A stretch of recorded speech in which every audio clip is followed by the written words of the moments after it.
Howdy, folks, and welcome to another day in the Milky Way.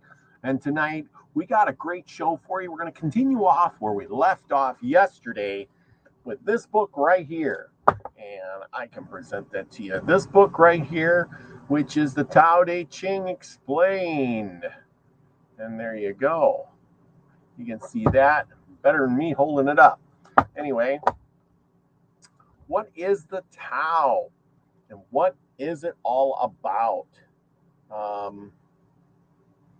got it right here. It is the Tao is what? The Tao Te Ching is a Chinese classic text and foundational work of Taoism written around 400 BC and traditionally credited to the sage Lao Tzu. Though the text's authorship, date of composition, and date of complication are debated. That's from Wikipedia. It's around the 4th century BC. That's a long time ago. So did the Bible get its workings from there? What is the Bible of Taoism? The most sacred writings of Taoism is the Tao Te Ching, a collection of 81 prose poems by Lao Tzu. According to the legend, the Tao Te Ching was intended to be a manual for the rulers of China. It contains advice on morals, metaphysics, and political science. That's interesting. Well, what can we learn from all of this? What is the famous line? What is the most famous line of Lao Tzu? A man with outward courage dares to die. A man with inner courage dares to live. So maybe you can learn something from all of that. But tonight we're going to take you on a different journey. A journey, of course, of all kinds of things.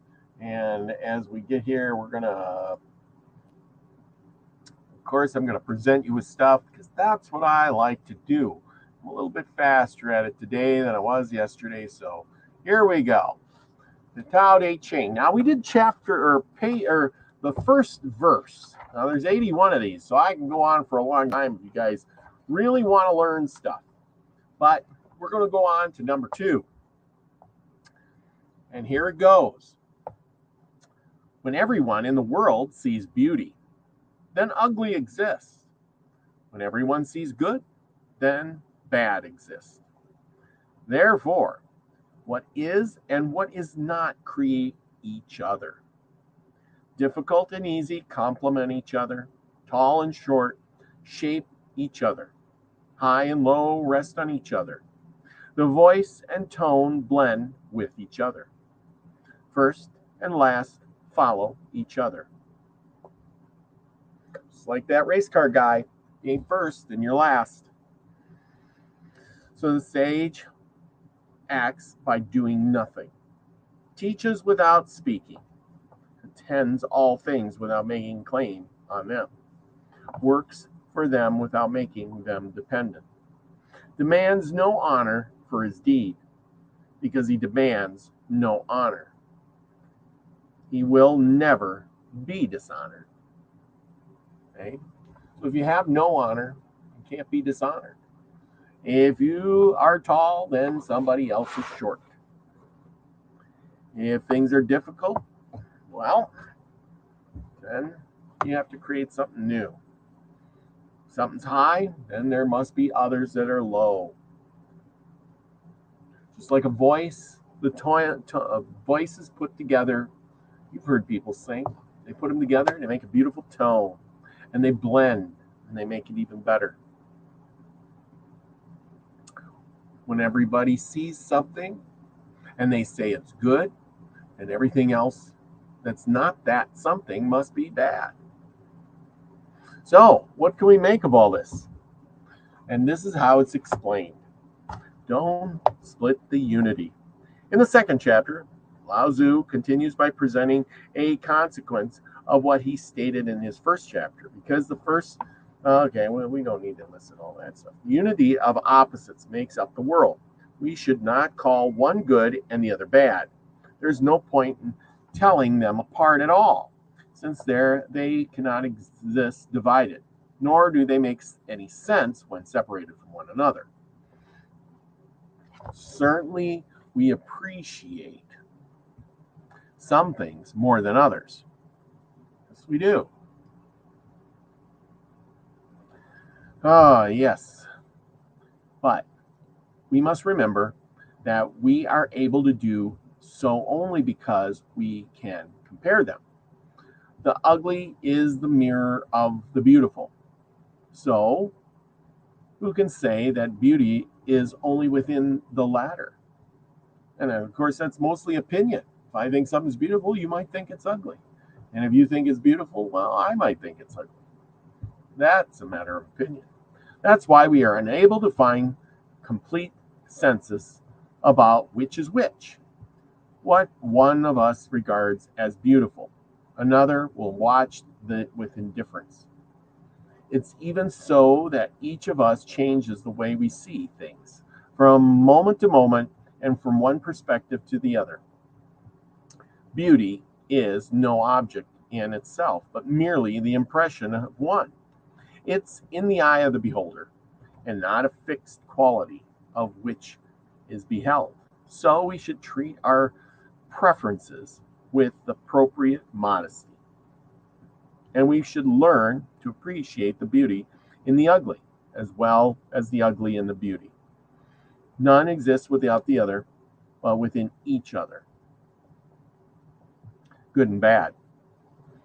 We hasten to call some things good and others bad, but we fail to recognize that such opposites are also deep dependent on each other. Judging between them has little meaning. The prick stem leads up to the flower of the rose. A forest is rejuvenated by fire, as its soil by the merciless turn of the seasons. Night brings repose from day, and death gives room for new life. One is in need of the other, even when it comes to human deeds. Judging them as good or bad is a risky business for most experienced judge, as well as for the jury of 12. There is rarely just one person responsible for a series of events, and within that person there is sure to be a number of contradictions. So trying to decide on the character of the person in terms of good or bad is even less likely to succeed. We are more complex than any book can ever cover. No person is simply good or bad. Both extremes are inside of us and in a multitude of nuisance. Any personality is a mystery beyond explanation.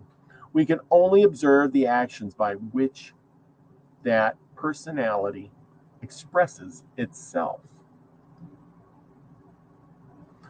What do we do is a result of a series of events, reasons. Few of them are at our control. Most of our actions are not one choice, but of necessity. Like when you're broke and you have to sell the couch. We stumble into them, or we are pushed. Certainly we still responsible for our deeds, but there is no point in judging them as good or bad. That only interferes with our ability to contract them when needed, or support them when we are wanted.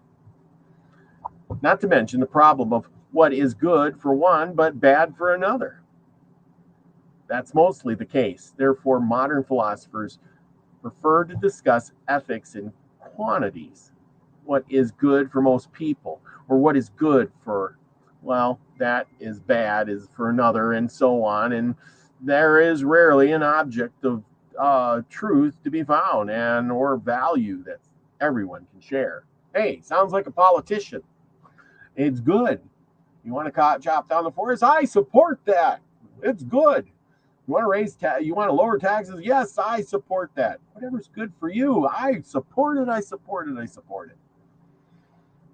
When he meets up with the other people, oh, you want to raise taxes? Yep, I support that too.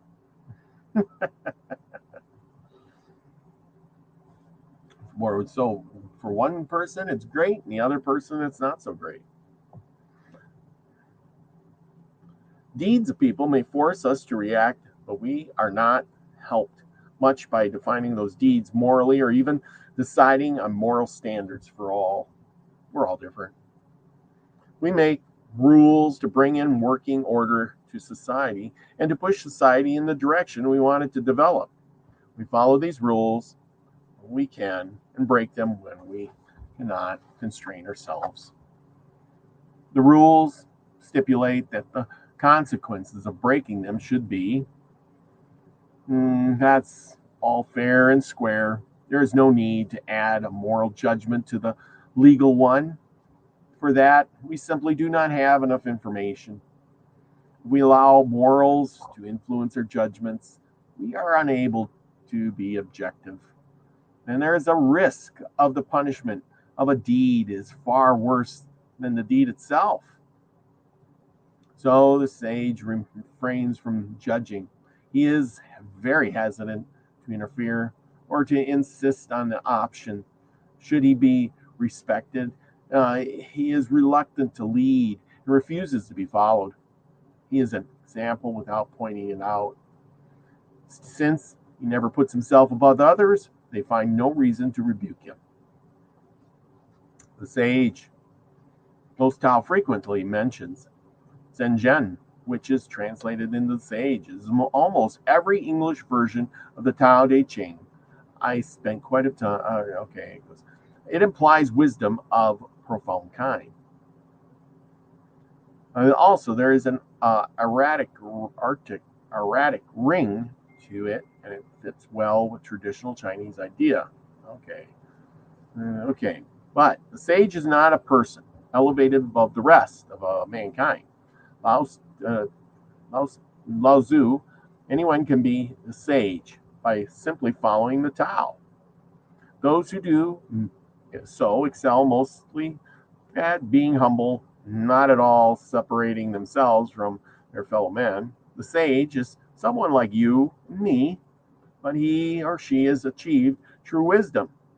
And Jen is a person with a refined spirit who is modest above his place in the world and shows compassion towards others, whatever the level of their wisdom.